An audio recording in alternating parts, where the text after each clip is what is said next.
Hello, welcome to Changing Your Major or Career in College. In this workshop, we will discuss what happens when you change your career direction while still enrolled at Mercy. We'll cover when and how to change your major and different ways to gain experience and build your resume in your new desired field. I'm Erica Wu, one of the career counselors, part of the career team here at Mercy University. And I'm Lynn Lease, Director of Career Education here at Mercy, and we'll also be joined by a guest speaker from PACT for part of this session. This session is being offered as part of the Fall 2023 Career Academy series. Undergraduate students who attend at least 4 out of 6 Career Academy sessions will earn a digital badge and will be entered into our iPad raffle. Watch to the end of this session to learn how to count your attendance. Here is a brief agenda for today's session. First, we want you to know it's okay to change your mind.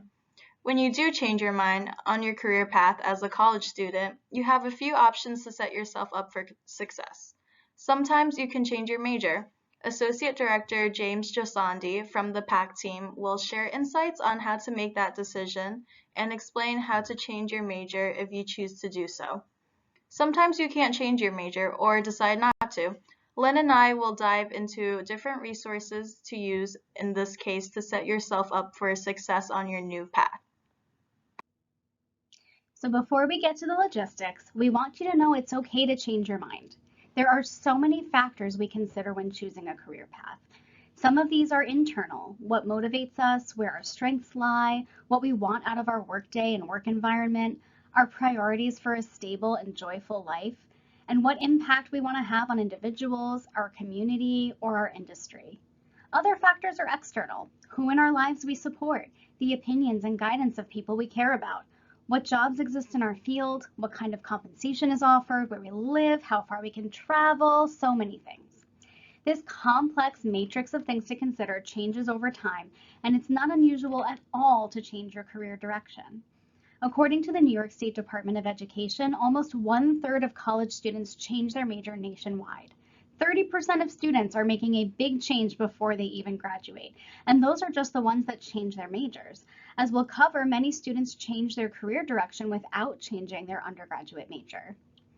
In a recent survey conducted by Best Colleges, 61% of college graduates who responded to the survey said they wish they had changed their major now that they've been out in the workforce for a little bit. In general, these days, it's not unusual for professionals to change their entire career path at least once during their lifetime. Others will put together what we call a portfolio career, which might look like several part-time or freelance jobs, or perhaps a full-time job with a side hustle or two in varying areas of interest. Many of the faculty and staff that you work with every day at Mercy are career changers or have portfolio careers, or both. Several of us on the career team changed our minds at some point and can empathize a little bit with where you might be. I had a very clear career plan since I was 12 years old. I was going to become a language teacher in a K-12 setting. I did an entire undergraduate degree and half a master's in that direction. And after getting some real world experience on the other side of the teacher's desk, I realized it wasn't for me, but the job I had in a college was the thing giving me life.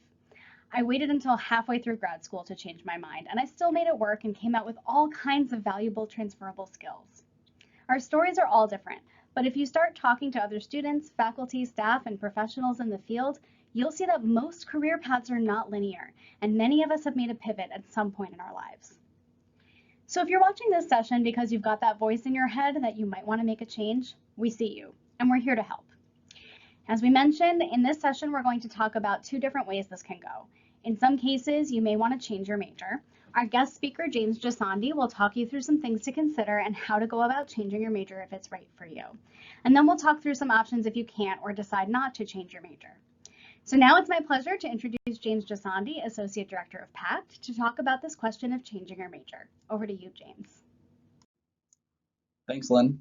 When considering a change of major, there are a few important factors to keep in mind. As much as possible, you want to connect your major to your career aspirations. If you don't know what these are yet, you might have some work to do to pick a new direction. If you know your new direction, confirm whether a change of major would actually be necessary or beneficial to pursuing this new path. Some programs are easier to declare than others. Many programs have prerequisites, such as courses you need to complete or a minimum GPA. These may limit you in which programs you can declare or add to your academic journey if you need to fulfill those prerequisites first.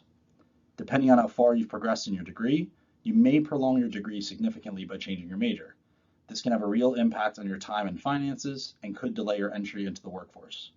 In some cases, changing your major can impact your financial aid or carry additional costs that you'll need to consider in making this decision.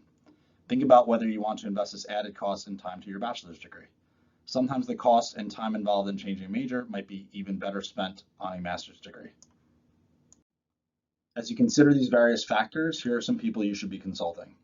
First, consult with your PAC mentor. Don't wait on this. As soon as you start having thoughts or questions about changing your major, reach out to your PAC mentor. They'll be able to talk you through the prerequisites, academic requirements, and details of your degree audit that you need before you go too far down this path. This clarity alone will usually help you make some decisions. Next, speak to a career coach in career and professional development. They can help you start to identify a new career path, or if you already know what this is, they can talk to you about the degrees and majors that can lead to that path. Finally, it can be valuable to meet with the program director for the major you're thinking about declaring. They often have helpful academic and career-related information that can help you make this decision. Once you have all the information you need, if you do decide to change your major, it's time to reach back out to your PAC mentor. They'll start the process with you. This will involve a change of major form, which your PAC mentor will help you complete and submit online. Depending on the new major you're declaring, there may be program-specific steps to complete and approvals to attain. Remember that PAC is always here to support you and guide you on your academic journey, even if there are changes along the way. Thanks so much, James. Remember that PACT is always a smart first stop for these conversations. And as James recommended, career and your faculty are valuable parts of the conversation. Once you've explored all the options, sometimes you might find that it isn't practical or desirable to change your major. Maybe you're a senior and changing your major would mean spending more years in college than you can afford right now. Maybe your current major is semi-related to your new field and it makes more practical sense to just finish the degree, or any of the other options that James lined out. Whatever your situation, sometimes you want to start making moves to change a career path without necessarily changing your major. Luckily, there are lots of ways that you can start entering your new field and gearing your resume in a new direction without changing your major. You can consider some professional experience, such as an internship or part-time job in your new field. You could pursue a certificate or other credential, or simply take a course in your new field. You might join a professional association in your new field and look for opportunities to participate in conferences, webinars, and networking events. And if it's required or beneficial in your new field, you might start planning for a graduate degree. We'll dig into these a little more and share some resources to get you started. Gaining professional experience is a great way to get started when diving into a new field of interest. Professional experience can help you gain work skills, develop professionally, and find out whether or not this is something you want to do in your future. Plus, it will look amazing on your resume and give you an extra advantage when you apply for jobs. To start, let's talk about internships and micro-internships as valuable learning experiences which can really give you a competitive edge. As you probably already know, internships are usually part-time, semester-long positions, although some are full-time and are longer term. Internships are offered by companies and organizations in most fields, usually for students to gain entry-level exposure to an industry and fields of interest. Depending on your field, internships might be paid or unpaid. Some can be used for credit. Internships are incredibly valuable to you as learning experiences, networking opportunities, and potential connections to jobs. Students who complete internships during their college years receive more job opportunities on average and sometimes higher pay. When you start looking for full-time jobs, you'll often see entry-level jobs that require 1 to 2 years of work experience. The way you get this while still in college is largely through internships. Micro-internships are even shorter-term, paid, professional assignments that usually take place year-round. Micro-internships are usually based on specific projects. Both are great opportunities to gain experience while you are studying. From internships to micro-internships, you will be exposed to the industry and how it works. These are also a great way for you to find out different fields of interest and find out which one is the best fit for you, and you can try out as many as you would like. Another way to gain experience is through volunteering. For example, you can volunteer at your nearest animal shelter, school, nursing home, church, and so much more. It can give you the advantage of learning new skills and valuable work experience, a sense of connection to others in the community, and more confidence and a sense of purpose. If you are a full-time student and want to work while you are in school, part-time or freelance work can be a great way to gain professional experience. Another way to gain experience is through part-time work.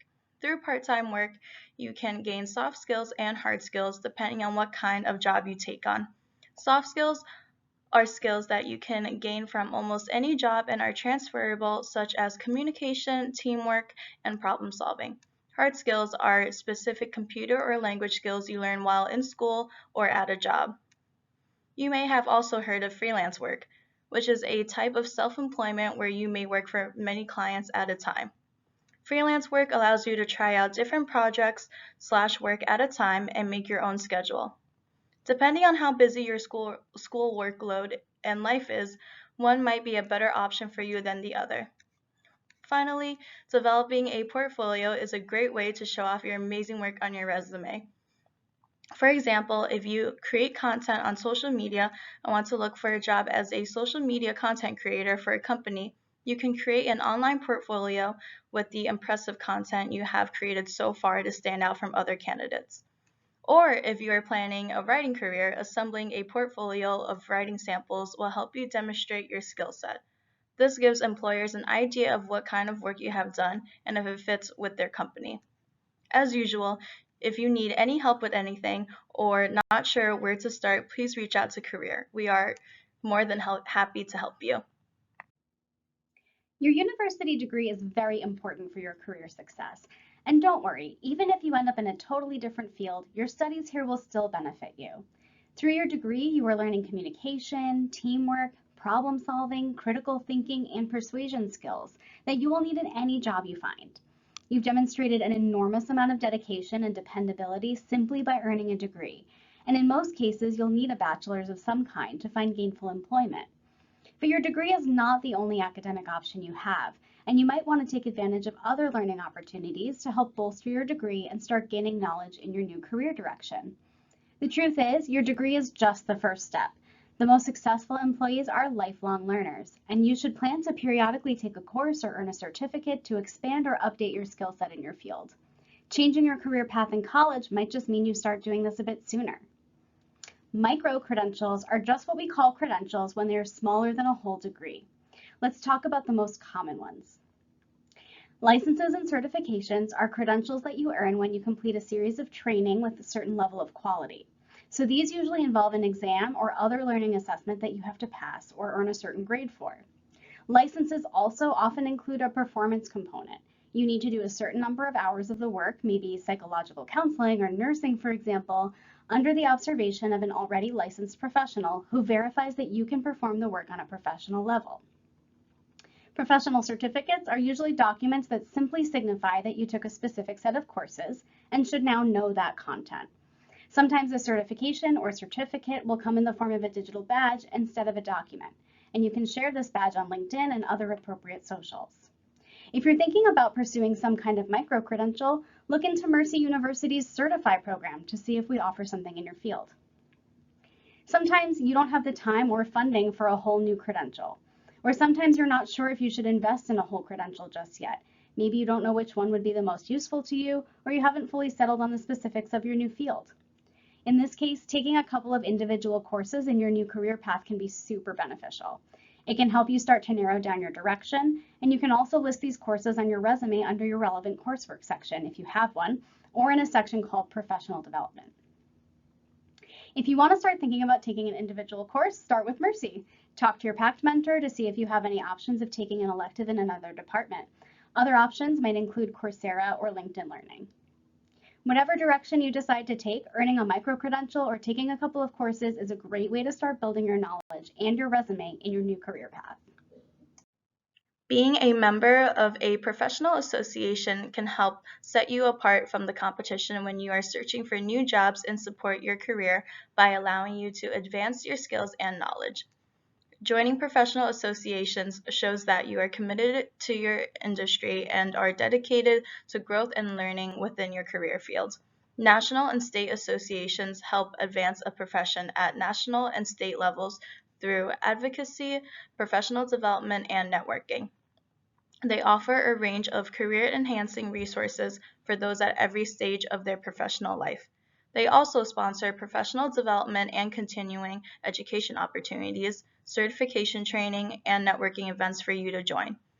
Becoming a member of an association keeps you up to date on what is going on within your field. You can join for free, but some require monthly or yearly memberships, though most offer student membership options. Examples of some associations are the American Nurses Association, the American Psychological Association, the American Association of Finance and Accounting, and the International Association of Computer Science and Information Technology.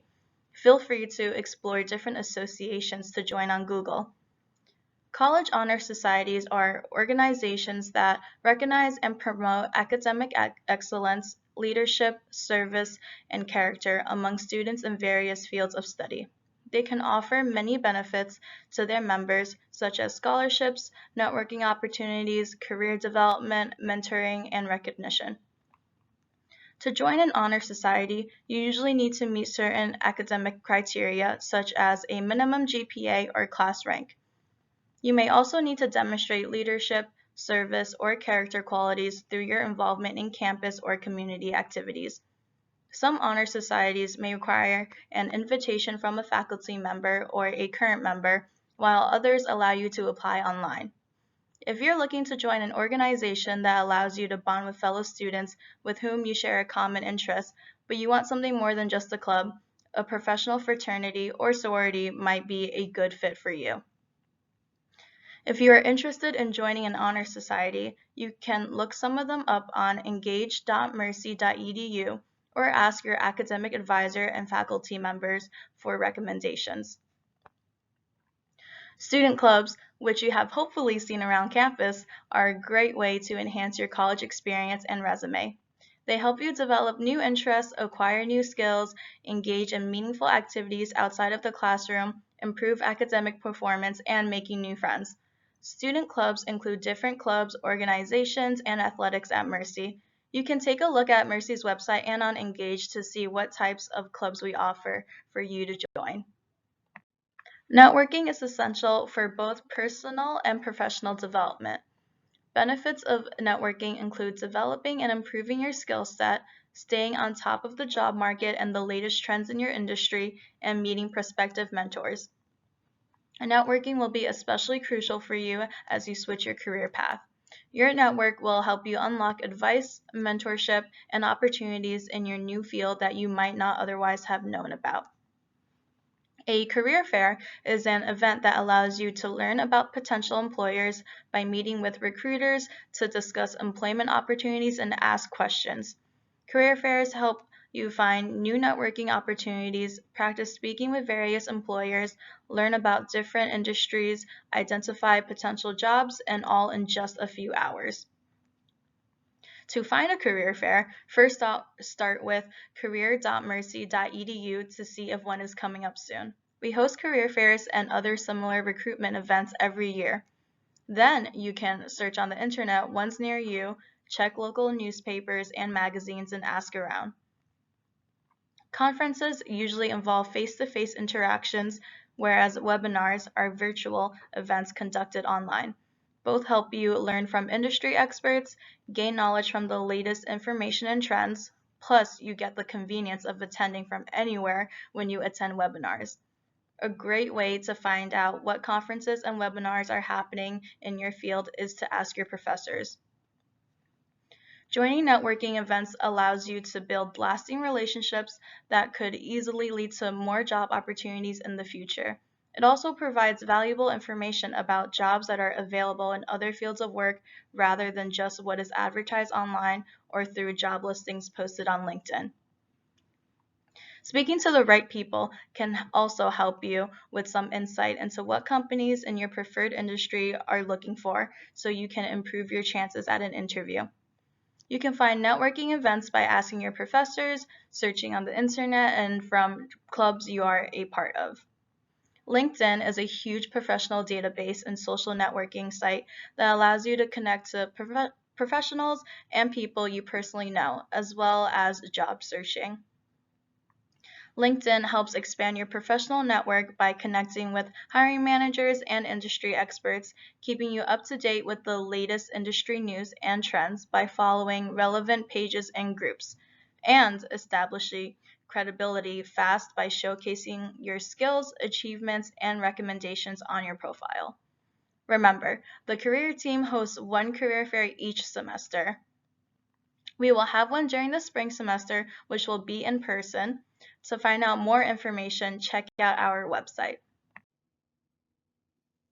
Hopefully you now have some ideas of smaller steps you can take toward building a new career before you graduate. One final thing to consider is planning for a graduate degree after you earn your bachelor's. For some of you, a master's or doctoral level degree will be necessary before you can work directly in your field. Usually this is because they culminate in some kind of licensure that authorizes you to do that work. Some fields like this are physician assistant, physical therapy, mental health counseling, law, K-12 teaching, and public accounting. In other fields, a master's degree might not be required to enter the workforce, but you may find it beneficial. As James shared earlier, maybe you've decided to stick with your current undergraduate major, and you can use the master's degree to gain the education and training you need in your new career. Or perhaps your research shows that candidates with advanced degrees in your field are more competitive for entry-level roles or secure much higher salaries. Some industries where this might be the case are cybersecurity, engineering, biochemistry, data science, research analysts, and some areas of higher education. Figuring out whether a graduate degree is required or beneficial right after your bachelor's will take time, research, and conversations with several people in your network. You'll also need to consider your interests, availability, finances, and anyone else in your life who might be impacted by this decision. As with your decision to change your major, make sure you consult several people at Mercy, including your PACT mentor, career coach, and some faculty in your program. If your desired graduate degree is offered at Mercy, it's a great idea to meet with that program director to ask some questions. If your questions are more logistical, you can also consult graduate admissions. If your desired degree is not offered at Mercy, identify some institutions that do offer it and reach out to their admissions teams to start the conversation. Remember that admissions counselors are there to answer your questions and help you apply for their programs. As you're thinking about the financial piece in particular, there may be some funding options to take advantage of. Many graduate programs offer scholarships, fellowships, or graduate assistantships to help offset the cost of the degree. You might also consider finding a part or full-time job to work your way through graduate school and earn some income while you study. Sometimes you might be able to delay your graduate degree by a couple of years to build up some savings for it, and sometimes your company might pay for part or all of it if your graduate degree is related to the work you're doing for them. Finally, if, like me, you're lucky enough to work at the university where you're earning your degree, most of them offer partial or total tuition remission for employees. And that's our session on changing your career path in college. Thank you for spending time with us today. We hope you found this helpful. Make sure you count your attendance by submitting our quiz. Follow the QR code on the right-hand side of the screen and answer the quiz questions. I hope you feel confident answering all the questions, but you don't have to pass the quiz to have your attendance counted. You just need to submit it. For more information on this or other career topics, visit us at career.mercy.edu. If you'd like to speak with a career coach, you can schedule an appointment on Handshake or email us at CPD for Career and Professional Development. That's cpd@mercy.edu. And do me a favor and give us a follow on Instagram. We're pushing out fun and informational content regularly, so stay updated with us there. And thanks for watching.